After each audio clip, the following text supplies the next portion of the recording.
Subject కి ఒక teacher ఉంటారు, అన్ని సబ్జెక్టులు నన్ను చదవమంటారు. ఇంత చిన్న బుర్రలో అన్ని ఎలా నింపాలి? Class work, home work, fair notes అంటారు. సబ్జెక్ట్ కి 3 బుక్స్ పెట్టి బ్యాగ్ నింపుతారు. ఇన్ఫాక్ట్ నా బరువు కన్నా నా బ్యాగ్ బరువే ఎక్కువ.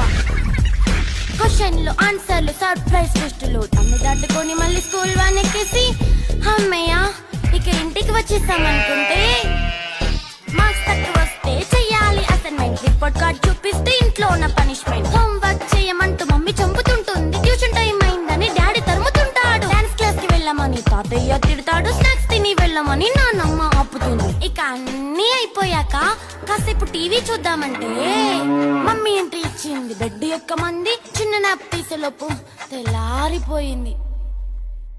అయ్యో మళ్ళీ మొదలు ఈ స్కూల్ కష్టాలు.